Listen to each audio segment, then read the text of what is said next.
Good morning, friends. Today we're going to continue with Charlotte's Web, and we are on Chapter 10, An Explosion. You can see Charlotte hard at work, huh?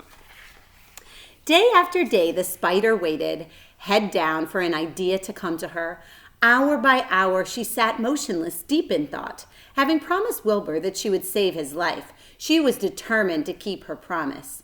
Charlotte was naturally patient. She knew from experience that if she waited long enough, a fly would come to her web, and she felt sure that if she thought long enough about Wilbur's problem, an idea would come to her mind. Finally, one morning toward the middle of July, the idea came. Why, how perfectly simple, she said to herself. The way to save Wilbur's life is to play a trick on Zuckerman. If I can fool a bug, thought Charlotte, I can surely fool a man. People are not as smart as bugs. Wilbur walked into his yard just at that moment. What are you talking about, Charlotte? He asked. I was just thinking, said the spider, that people are very gullible. What does gullible mean? Easy to fool, said Charlotte. That's a mercy, replied Wilbur, as he lay down in the shade of his fence and went fast asleep. The spider, however, stayed wide awake, gazing affectionately at him and making plans for his future. Summer was half gone. She knew she didn't have much time. That morning, just as Wilbur fell asleep, Avery Arable wandered into the Zuckermans' front yard, followed by Fern. Avery carried a live frog in his hand. Fern had a crown of daisies in her hair. The children ran for the kitchen. Just in time for a piece of blueberry pie, said Mrs. Zuckerman. Look at my frog, said Avery, placing the frog on the drain board and holding out his hand for pie. Take that thing out of here, said Mrs. Zuckerman. He's hot, said Fern. He's almost dead, that frog. He is not, said Avery. He lets me scratch him between the eyes. The frog jumped and landed in Mrs. Zuckerman's dishpan full of soapy water. You're getting pie on you, said Fern. Can I look for eggs in the henhouse, Aunt Edith? Run outdoors, both of you, and don't bother the hens. It's getting all over everything, shouted Fern. His pie is all over his front. Come on, frog, cried Avery. He scooped up the frog. The frog kicked and splashed soapy water onto the blueberry pie. Another crisis, groaned Fern. Let's swing in the swing, said Avery, and the children ran to the barn. Mr. Zuckerman had the best swing in the county. It was a long piece of heavy rope tied to the beam over the north doorway. At the bottom end of the rope was a fat knot to sit on. It was arranged so that you could swing without being pushed. You climbed a ladder to the hayloft. Then, holding the rope, you stood at the edge and looked down and were scared and dizzy. Then you straddled the knot so it acted as a seat. Then you got up all your nerve, took a deep breath, and jumped. For a second you seemed to be falling to the barn floor far below, but then suddenly the rope would begin to catch you, and you would sail through the barn door going a mile a minute with the wind whistling in your eyes and ears and hair. Then you could zoom upward into the sky and look up at clouds, and the rope would twist, and you would twist and turn with the rope. Then you would drop down, down, down, almost out of the sky, come sailing back into the barn, into the hayloft, and sail out again, and then in and out and in and out, and then you'd jump off and fall down and let someone else try it. Mothers for miles around worried about Zuckerman's swing. They feared someone would fall off, but no child ever did. Children almost always hang on to things tighter than their parents think they will. Avery put the frog in his pocket and climbed to the hayloft. The last time I swung in this swing, I almost crashed into a barn swallow, he yelled. Take that frog out, Fern ordered. Avery straddled the rope and jumped. He sailed through the door, frog and all, and into the sky, frog and all, and then he sailed back to the barn. Your tongue is purple, screamed Fern. So is yours, cried Avery, sailing with the frog. I have hay inside my dress. It itches, called Fern. Scratch it, yelled Avery as he sailed back. It's my turn, said Fern. Jump off. Fern's got the itch, sang Avery. When he jumped off, he threw the swing to his sister. She shut her eyes tight and jumped. She felt the dizzy drop, then the supporting lift of the swing. When she opened her eyes, she was looking up into the blue sky and was about to fly back through the door. They took turns for an hour.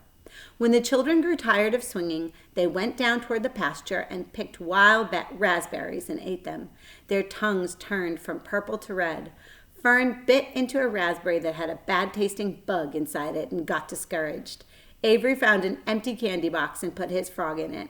The frog seemed tired after his morning on the swing. The children walked slowly up to the barn. They too were tired and hardly had enough energy to walk. Let's build a tree house, suggested Avery. I want to live in the tree with my frog. There's Fern on that awesome barn swing. That looks so fun. Do you have a tree swing? One of my favorite things is when I was little, I had a tree swing in my backyard, and I actually have a tree swing in my backyard now too, because I love tree swings. They're the best, in my opinion. I'm going to visit Wilbur, Fern announced. They climbed the fence into the lane and walked lazily toward the pig pen. Wilbur heard them coming and got up. Avery noticed the spider web, and coming closer, he saw Charlotte. Hey, look at that spider. It's tremendous. Leave it alone, commanded Fern. You've got a frog. Isn't that enough? That's a good spider. I'm going to capture it, said Avery. He took the cover off the candy box. I'm going to knock that spider into this box. Wilbur's heart almost stopped when he saw what was going on. This might be the end of Charlotte if the boy succeeded in catching her. Stop it, Avery, cried Fern. Avery put one leg over the fence of the pig pen. He was just about to raise his stick to hit Charlotte when he lost his balance. He swayed and toppled and landed on the edge of Wilbur's trough. The trough tipped and came down with a slap, and that goose egg was right underneath. There was an explosion and then a horrible smell. Fern screamed, Avery jumped to his feet, and the air filled with the terrible smells from the rotten egg. Templeton, who had been resting in his home, scuttled into the barn. Good night, screamed Avery. Good night. What a stink. Let's get out of here. Fern was crying. She held her nose and ran toward the house. Avery ran after her, holding his nose.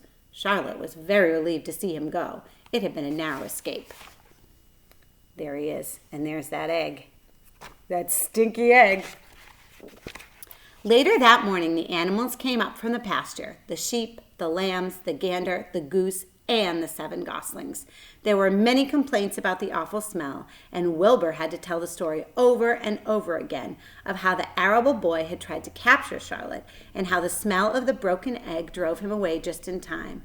It was that rotten goose egg that saved Charlotte's life, said Wilbur. The goose was proud of her share in that adventure. I'm delighted that egg never hatched. Templeton, of course, was miserable over the loss of his egg. A rat never knows when something is going to come in handy. I never throw anything away. Well, said one of the lambs, this whole business is well and good for Charlotte, but that smell is unbearable. Who wants to live in a barn that is perfumed by a rotten egg? Don't worry, you'll get used to it, said Templeton. Then, when Lurvy showed up at lunchtime carrying a pail of food for Wilbur, he sniffed the air. What in thunder? Whew! A rat. A rat made his nest under this trough. How I hate a rat. And Lurvy dragged Wilbur's trough across the yard and kicked some dirt into the rat's nest, burying the egg and all of Templeton's things. Then he picked up the pail. Wilbur stood in the trough, drooling with hunger. Lurvy poured. The slops ran creamily around the pig's eyes and ears.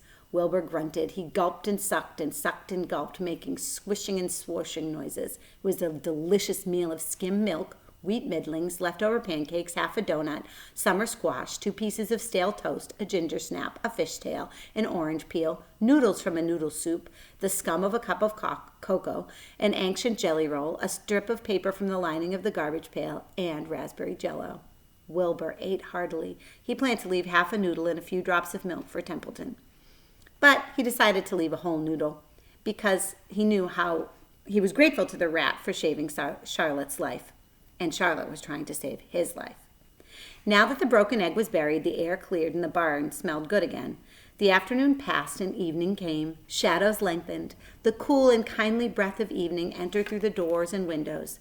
Astride her web, Charlotte sat moodily eating a horsefly and thinking about the future. After a while, she bestirred herself. She descended to the center of the web and began to cut some of her lines. She worked slowly and steadily while the other creatures drowsed. None of the others, not even the goose, noticed that she was working. Deep in his soft bed, Wilbur snoozed. Over in their favorite corner, the goslings whistled a night song. Charlotte tore a section out of her web, leaving an open space in the middle. Then she started weaving something to take the place of the thread she had removed. When Templeton got back from the dump around midnight, the spider was still at work. And that was the end of chapter 10, and we'll read chapter 11, The Miracle, tomorrow. Have a great day, friends. Goodbye.